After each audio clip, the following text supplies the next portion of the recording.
بسم اللہ الرحمن الرحیم، السلام علیکم۔ میں حسین اقبال ہوں، آپ میرا یوٹیوب چینل دیکھ رہے ہیں۔ تو جناب حکومت جو ہے وہ بند گلی میں آ گئی ہے اور آنکھیں بند کر کے تیز سپیڈ میں گاڑی چلا رہی ہے، لیکن آگے اچانک سے ایک دیوار آ جاتی ہے اور اس دیوار کا نام ہے رچرڈ گرینل۔ اب جناب جب سے رچرڈ گرینل صاحب کو بھی یہ پتا چلا ہے کہ مقبولیت کا ایک ہی فارمولا ہے اور وہ فارمولا ہے قیدی نمبر 804، تب سے انہوں نے پاکستان پہ فل فوکس کیا ہوا ہے اور حکومت کا جینا حرام کیا۔ لیکن دوسری سائڈ پہ حکومت کے کچھ وزراء یا پاکستان مسلم لیگ نون کے کچھ لیڈرز وہ اس بکھرے ہوئے سانڈ کو ایک ریڈ کپڑا دکھا رہے ہیں، اس کے بیانات کا الٹا سیدھا جو ہے وہ جواب دے رہے ہیں۔ لیکن جب یہ بپھرا سانڈ ان کے پاس پہنچے گا تو وہ جو سرخ کپڑا ہٹے گا تو اس کے پیچھے سے یہ وزراء نہیں نکلیں گے، اس کے پیچھے سے یہ وزراء غائب ہوئے ہوں گے۔ جب نکلیں گے تو شہباز شریف صاحب نکلیں گے اور ان کو پتا چل جائے گا کہ میری اپنی ہی جو پارٹی کے لوگ ہیں یا میرے اپنے ہی جو وزیر ہیں، مجھے مروانے میں یا میری حکومت گنانے کے اندر ان کا بڑا عمل دخل ہے۔ اب جناب سوال یہ اٹھنے ہیں کہ پاکستان تحریک انصاف جو ہے یہ اتنی خوش کیوں ہے؟ پہلی بات تو یہ پاکستان تحریک انصاف خوش نہیں ہے۔ انہوں نے کل بھی جو ہے وہ ایک اعلامیہ جاری کیا اور اس میں انہوں نے کہا کہ ہم ان کے شکر گزار ہیں اگر انہوں نے ہم پہ ہونے والے مظالم یا بنیادی انسانی حقوق کے حق میں آواز اٹھائی، لیکن ہمیں کسی بیرونی مدد کی ضرورت نہیں ہے اور بالکل ہونی بھی نہیں چاہیے۔ مطلب اگر آپ یہ کہیں کہ امریکہ کی مداخلت عمران خان صاحب کے دور میں غلط تھی تو اب بھی غلط ہے، تو یہ بات بالکل درست ہے۔ لیکن سوال یہ ہے کہ نوبت یہاں تک آتی کیوں ہے؟ مسئلہ ہمارے ملک کا اب یہ بنتا جا رہا ہے کہ بنیادی انسانی حقوق کی جس قدر پامالیاں کی جا رہی ہیں، اس کے بعد اگر دیکھا جائے تو اگر گھر کے لوگوں کو آپ بولنے نہیں دیں گے تو پھر باہر سے کوئی نہ کوئی تو وہ لڑائی چھڑوانے آئے گا۔ آپ لوگوں کو بنیادی انسانی حقوق فراہم کریں، آپ لوگوں کی بات کو سنیں، ان کے مینڈیٹ کو تسلیم کریں۔ جو عوام چاہتی ہے عوام کو ریاست کا حصہ سمجھا جائے، نہ کہ کیڑے مکوڑے، اور عوام کو جس طرح عمران خان صاحب نے کہا تھا کہ چونٹیاں نہ سمجھیں۔ لوگوں کو ان کے حق دیں گے تو نوبت یہاں تک نہیں آئے گی۔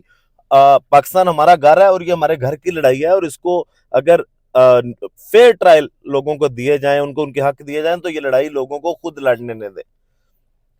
پھر پاکستان تحریک انصاف تو خیر اس کی پہلے ہی مذمت کر چکی ہے۔ اب جناب انٹرسٹنگ بات جو اگر اس کو کہیں تو وہ رچرڈ گرینل کا ایک اور ٹویٹ آیا، کیونکہ نظر ان کی کافی ہے۔ ایک ٹویٹ تو جو میاں داؤد صاحب کی جانب سے کیا گیا، یہ وہی میاں داؤد صاحب ہیں جو طارق محمود جہانگیری صاحب جو جسٹس ہیں اسلام آباد ہائی کورٹ کے، ان کی ڈگری کا کیس لے کے بھی اسلام آباد ہائی کورٹ کے اندر گئے تھے کہ جناب وہ جعلی ڈگری ہے تو ان کو الیکشن ٹریبیونل والے معاملات نہیں سننے چاہیے۔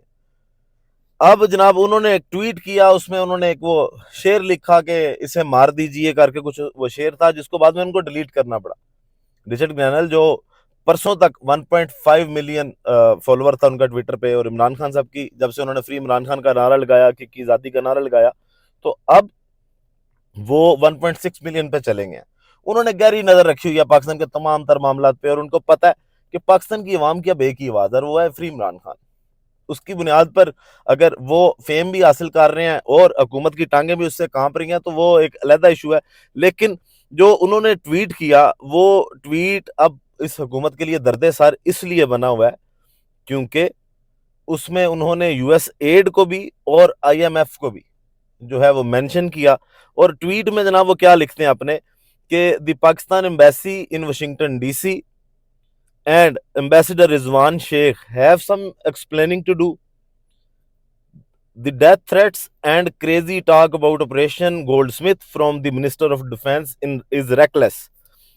There should be a review of what the US taxpayer provides Pakistan in aid. اور ساتھ جناب انہوں نے آئی ایم ایف نیوز کو بھی اور یو ایس ایڈ کو بھی جو ہے اس میں ٹیگ کیا۔ مطلب وہ کہنا یہ چاہ رہے تھے کہ جو خواجہ آصف صاحب کی جانب سے یہ کہا گیا نا کہ یہ مشن گولڈ سمتھ پہ کام کیا جا رہا ہے، اس کی اور جو قتل کرنے کی یا مارنے کی دھمکیاں دی جا رہی ہیں، کیونکہ اس شعر کو انہوں نے جب انگلش میں ٹرانسلیٹ کیا تو ان کو یہی لگا کہ جناب مارنے کی دھمکیاں دی جا رہی ہیں، تو انہوں نے کہا جناب اس کی کوئی پاکستانی سفیر کے پاس یا سفارت خانے کے پاس ایکسپلینیشن ہے۔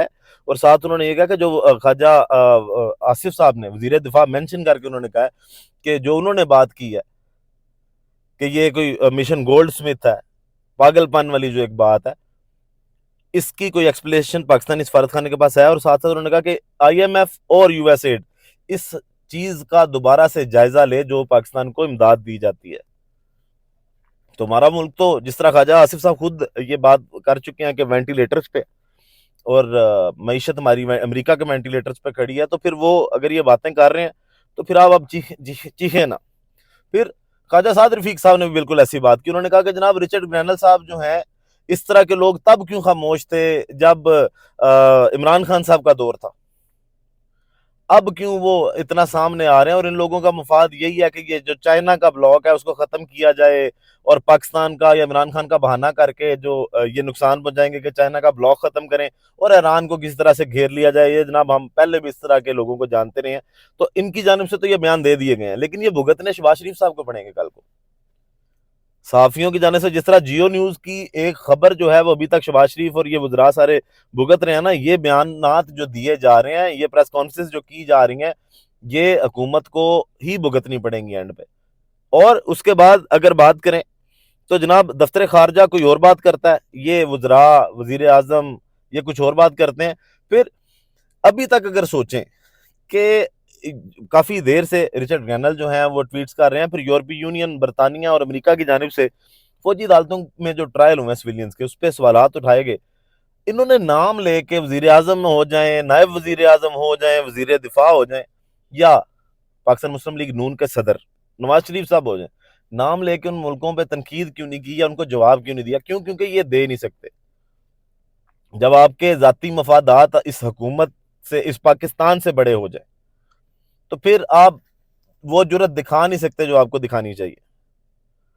اگر وہ وفرے سانڈ ہیں تو آپ ان کا نام لے کے ان کو بتائیں کہ جناب نہیں, ہمارا اپنا ذاتی مسئلہ ہے, آپ ہمارے کاموں میں مداخلت کیوں کر رہے ہیں. لیکن آپ کے جب فلیٹس وہاں پہ ہوں گے, آپ نے جب علاج لندن سے کروانے ہوں گے, جب اسحاق ڈار صاحب نے اپنا علاج لندن سے کروانا ہوگا, وزیر دفاع جن کا پتہ نہیں کہ کون سے ان کے دورے چل رہے ہیں, وہ ابھی بھی لندن میں بیٹھے تھے, 6 دورے وہ لندن کے کر چکے ہیں. کس وجہ سے کر چکے ہیں ان کا؟ اور فورن پالیسی پہ وزیر دفاع صاحب کیسے بول سکتے ہیں؟ آپ باقیوں پہ تو کہتے ہیں ہمارے تعلقات خراب, فلانے نے کر دیے, فلانے نے کر دیے.